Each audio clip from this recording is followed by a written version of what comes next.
Әссәләмугалейкум дусларым. Җир буйлап сәяхәт итү белем чыганнага. Бу сүзләрдә тирән мәгънә ята. Без дөньяны һәм анда яшәүче халыкларны танып белү нияте белән күбрәк сәяхәт иткән саен, үз аңфикеребезнең, карашыбызның шикләрен киңәйтә барабыз.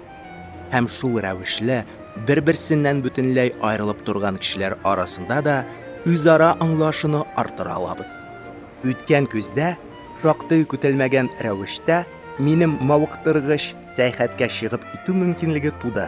Әлхәмдүлилlah, җәйдән үк паспортта 3 айга бирелгән Испания Шенген визасы бар иде, һәм аны мөмкин кадәр нәтиҗәлерәк кулланып каласы килде. Мин төрле юнәлешләр буенча бәяләрне өйрәндем һәм Австрия белән Болгариягә, матур Истанбул һәм Ереван аша сәяхәт итәргә уйладым. У чыгарылышта сүз атаклы театр, Вена дәүләт операсы турында барачак. Чем знаменита Вена, спросите вы? Ну, мне кажется, одна из первых мыслей, которые приходят в голову, это Венская опера. Знаменитая Венская опера, наверное, ее знают во всем мире. Люди из разных стран приезжают сюда, чтобы посмотреть спектакли. И вот мы с вами туда тоже отправимся. Мин монда онлайн билетны алдан ук сатып куйдым. Юк, спектакльгә түгел, экскурсиягә. Аның бәясе 10 евро булды. Әйтергә кирәк, оештыру процессы бик яхшы җайга салынган. Билгеләнгән вакытка киләсең һәм тел төркеменә карап үз экскурсия төркемеңә табасың. Театр тормышы турында монда немец, испан, итальян һәм башка телләрдә сөйлиләр. Мин инглиз телен сайладым, һәр хәлдә инглиз телен белүем бик үк югары дәрәҗәдә булмаса да. Нәрсәләрдерне аудио тәрҗемәче ярдәмендә аңларга тырыштым. Һәммә барыбер экскурсияның төп бизәге минем өчен театр бинасын эштән күреп, визуаль рәвештә танышу булды. Күп кеше. Здесь идет разделение на языки, и можно выбрать итальянский, французский, английский, испанский, немецкий. Татарского нет, русского тоже. Вена придвор операсы 17 гасыр уртасында барлыкка килә һәм опера спектакльләре төрле театр майданчыкларында күрсәтелә.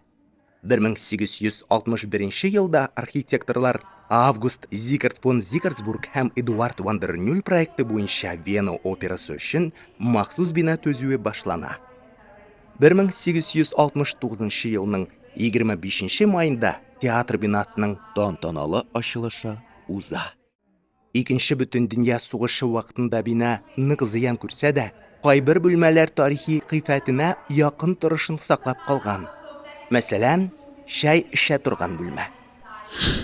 Элек император салоны дип аталган. Бу бүлмә парад баскычы белән үзәк ложа арасында урнашкан. Кайчандыр ул фәкать сарай әһелләре өчен генә билгеләнгән була. Император белән аның кунаклары өчен бу бүлмә ялгызлык урыны булган. Бүген исә бу бүлмә матбугат конференцияләре, бүләкләү тантаналары һәм премияләр тапшыру өчен кулланыла. Last price I heard was around 800 euros for 20 minutes of intermission time, but tea was not yet included. Бу театрның тамаша залы. Без нәкъ спектакль өчен декорацияләр урнаштыру мизгеленә туры килдек.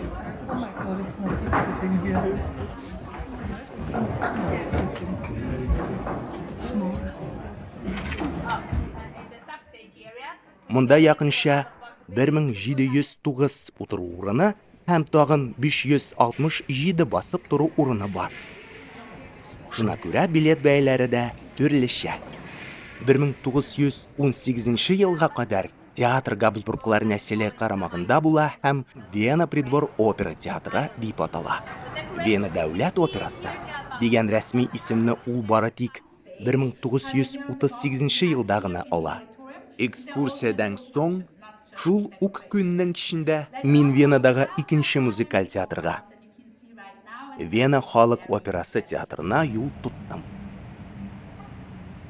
Бу көнне алар бик танылган бер оперета мотивлары буенча спектакль күрсәтеләр.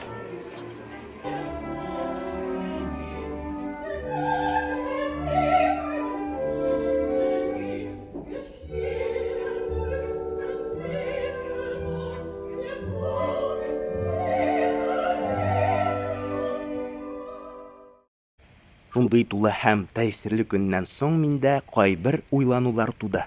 Сәнгать нинди генә формада булмасын, рухиятка юнәлтелгән булырга тиеш, дип уйлап куйдым. Ул югары әхлакый кыйммәтләрне тәрбияләргә, кешене яхшы якка үзгәрергә чакырырга, күңелгә кирәкле әхлакый искәртүләр салырга тиеш. Бәлки, һәр тамашачы мине аңламас, ләкин минемчә, глобаль мәгънәдә караганда, хит булса да эштәлге файдалы гыйбарәтләрдән мәхрүм, күп тапкыр кабатланган сюжетларны карау моңсу күренеш. Сәнгать кешене шәхес буларак үстерергә, уйланырга һәм хисләренә мәҗбүр итәргә тиеш. Кирәсенчә түгел, тышкы матурлык үтә, ә эчке дөнья кала. Без залларның балкышына, архитектураның затлыгына, биналарның бөеклегенә сакланырга күнеккән, һәммә безне шулгап алган матурлык һәм күңел ачу артында кайчак рухи мәгънәләрне онатабыз. Үз-үзебезгә карарга, кешелеклелек, шәфкать һәм башка мәңгелек кыйммәтләр турында искә төшерергә онатабыз. Вот такая вот она, Вена. Бу Travel Life чыгарылышы булды. Игътибарыгыз өчен рәхмәт. Безгә кызыклы һәм файдалы ачышлар телим һәм киләсе сәяхәтләргә кадәр сау булашам. Ассаламу алейкум, дусларым.